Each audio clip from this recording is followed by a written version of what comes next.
ওগুলো আমরা কলেজের মধ্যে করতে দেব না।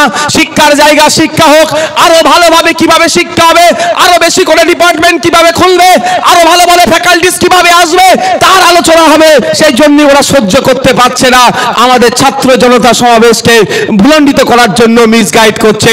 তবে একটা কথা আপনাদের বলি, আমরা শুধু ছাত্রকে দিয়ে ছেড়ে দিলে হবে না, গার্জেনদের মাথায় ঢুকাতে হবে।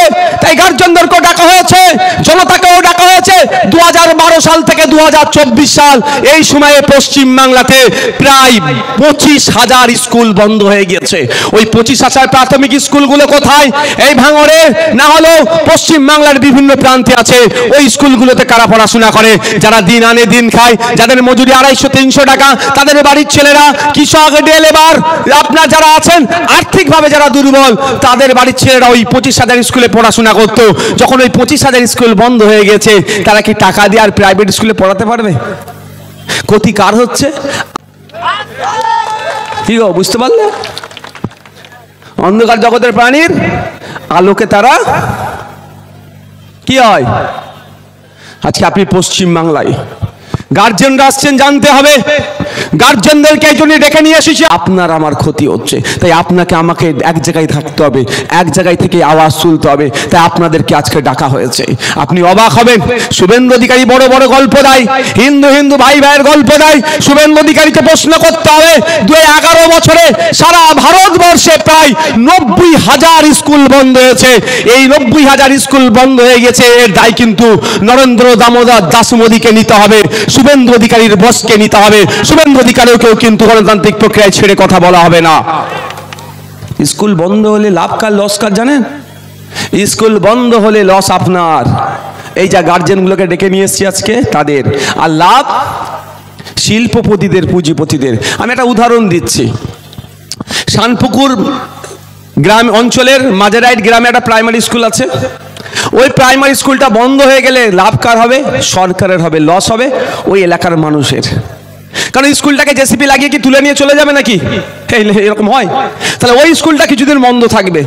বন্ধ থাকার পরে দেখবেন হঠাৎ রংচং হচ্ছে, হয়ে যাবে সামনে কিছু গাছ ফাছ, ফুল গাছ টুল গাছ লাগিয়ে শুধু চাকচিক্য করে দিয়েছে, প্রাইভেট স্কুল হয়ে যাবে।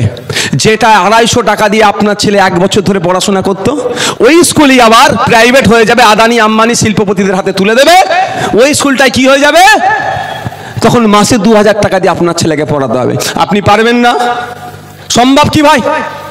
তাহলে কি আপনার ছেলে পড়াশোনা থেকে দূরে যাবে? আর আপনার ছেলে পড়াশোনা করলে বোমগুলি পিস্তল হাতে তুলবে না? আপনার ছেলে যদি পড়াশোনা করে তাহলে আর তামান্নাকে বোম মেরে খুন করতো, যার স্মরণে আজকে আমাদের। যদি আপনার ছেলে সঠিক থাকতো তাহলে আনিসকে হত্যা করার দিকে এগিয়ে দিত না। আপনার ছেলে যদি উচ্চশিক্ষায় শিক্ষিত হতো তাহলে রোহিত ভেমুলাকে তারা খুন করতো না।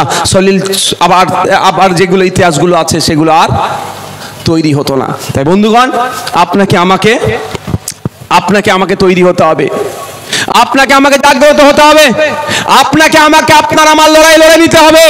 আপনার আমার পাশে কেউ থাকবে না। আপনি যদি মনে করেন আপনার লড়াইটা কেউ লড়ে দেবে, সম্পূর্ণ বিতা হবে, এই লড়াই আপনি জিততে পারবেন না। তাই বন্ধুগণ, হ্যাঁ নেতৃত্ব কেউ দিতে পারে, কিন্তু নেতৃত্বের হাতে লড়াই তুলে দিয়ে আপনাকে ঘুমালে চলবে না। আজকে ছাত্র জনতা সমাবেশ থেকে প্রতিজ্ঞাবদ্ধ হতে হবে, পশ্চিম বাংলার এই 25,000 প্রাইমারি স্কুল রাজ্য সরকারকে অবিলম্বে খুলতে হবে। এই ভাঙড়ের মাটি থেকে আওয়াজ তুলতে হবে। তারা সহমত আমার সাথে হাত তুলুন তো। আপনারা সহমত তো যে 25,000 স্কুল বন্ধ? হাত তুলে রাখুন। 25,000 স্কুল বন্ধ হয়ে গেছে, সেটা চালু করতে হবে। আপনারা সহমত তো নাকি? আর নতুন নতুন স্কুল তৈরি করতে হবে। মাননীয় বলেছিল 10,000 মাদ্রাসা দেব। 10,000 মাদ্রাসা দিয়ে তো দূরের কথা, 614টি মাদ্রাসার বাইরে একটিও মাদ্রাসা দিতে পারেনি। উল্টে আমরা কি দেখলাম? 10,000 মাদ্রাসাতে 614টি মাদ্রাসাতে 10,000-এর বেশি শূন্য পদ হয়ে গিয়েছে। তাই আমাদের আওয়াজ তুলতে হবে। আমি আপনাদের বারবার বলছি, আমার লড়াইটা কোথাও আপনাদের বুঝতে হবে। লড়াইটা করে কামিয়ে খাওয়ার জায়গা নয়। লড়াইটা যদি করে কামিয়ে খাওয়ার চিন্তা হতো তাহলে এতক্ষণ আমি তৃণমূলের মিনিস্ট্রি নিয়ে ঘুরতাম। কিন্তু আমার লড়াইটা কি? সমাজকে কিছু দিতে হবে, সমাজের জন্য চলতে হবে, না হলে কি হবে? ওই দেখতে পাচ্ছেন না কি অবস্থা চলছে। এই আপনি একটা কথা বলবো, খারাপ ভাবে নেবেন না তো ভাই। শুধু আপনাদের না, সারা রাজ্যের কথা বলছি। এসআইআর নিয়ে আতঙ্কিত হয়ে করা হয়েছিল তো। কেন আতঙ্কিত করা হয়েছিল? আমাদের শিক্ষা দুর্বলতার জন্য। আমি আপনাদের মধ্যে অনেকে আতঙ্কিত হয়নি, আবার অনেকে হয়ে গিয়েছে। কেন আতঙ্কিত হয়নি? কারা? যাদের পেটে উপযুক্ত শিক্ষা আছে তারা আতঙ্কিত হয়নি, তারা মনে করেছে আমার কাগজ আছে, আমি লড়ে নেব। আর যার কাছে কাগজ থাকার পরেও আতঙ্কিত হয়েছে, খোঁজ নিয়ে দেখুন তার হয়তো শিক্ষা তুলনামূলক কম।